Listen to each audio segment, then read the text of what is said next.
Legion League is amazing, and due to its popularity, I think it's very likely that it's going to be put into the core game. You may have seen videos of people crushing 5 army fights and getting full loot bars while collecting enough fragments to run those fights hundreds of times. That, however, is unrealistic for most players. So what should you do to take advantage of the league and get a rewarding experience from it as an average casual player or as a new player? Well, that's where I, Ryan from Behind Eyes Gaming, come in. This is the Beginner's Guide to Legion. The first portion of this video is going to be an introduction to the mechanic, so if you'd like to skip it, there will be a timestamp in the description. Legion begins with monoliths that are found in zones that when clicked will spawn 2 opposing armies frozen in battle. In order to free those armies so that you may do battle with them yourself, you simply have to do enough damage to break them from their frozen state, and after the time limit has passed or you've broken every enemy from their frozen state, they'll spring into action and start attacking you and the opposing force. There will be enemies with special symbols above their heads that'll drop specific loot such as currency and league-specific items. Breaking free as many enemies as possible should be your goal. Some enemies from these encounters, when defeated, will drop splinters specific to one of the 5 factions.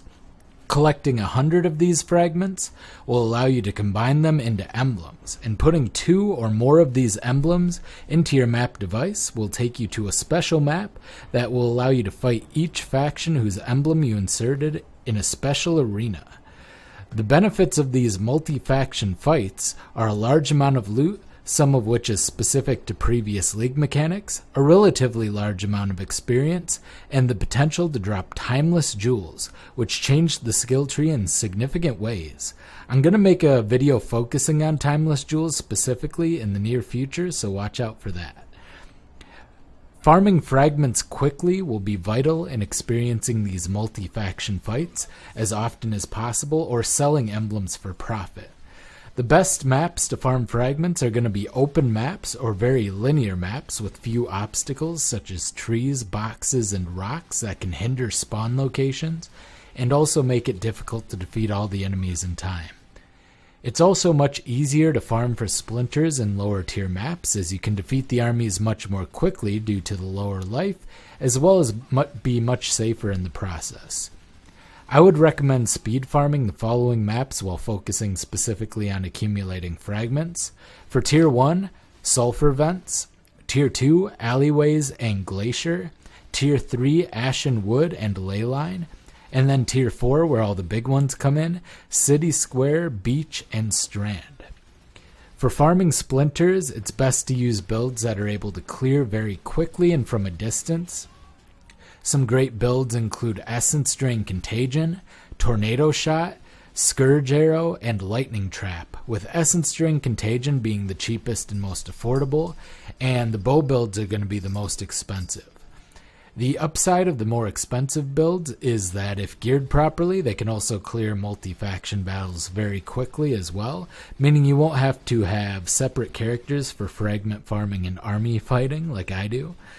For the multi-faction army fights themselves, builds with a lot of single target damage are preferred, as you'll be focusing much of your time killing the generals as they drop the best loot.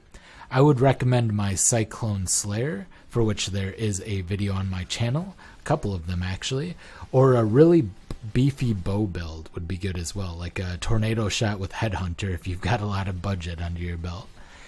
In order to start the battle once entering the Domain of Timeless Conflict, which is the special arena that you enter, you'll stand in the ring near the center rock and wait a short period of time until the crystal in the center pulses. From there, your goal will be to find the generals and kill any mobs with symbols on their head on the way. The generals seem to spawn near the wall, so you want to make your way to the edge of the battlefield and simply circle around the map.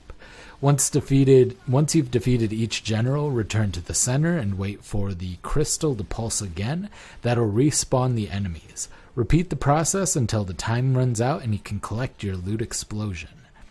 Each faction added to the battle will increase the monster level and of course the difficulty along with that. Completing a 4-army fight will unlock a 5-slot map device and allow you to fight all 5 armies at once. I'd recommend at least trying for a 4-army fight in order to get this unlocked so that you can attempt a 5-army battle down the line when you've got a little better gear if you can't do it right away.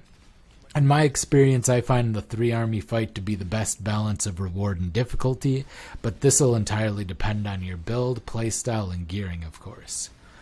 If you enjoyed the video and would like to help support the channel, you can subscribe and check out my Patreon by clicking the upper right corner or the link in the description. Shout out to my patron Ty for your generous patronage. This has been Ryan from Behind Eyes Gaming. I will see you next time, and here's some footage for you to enjoy.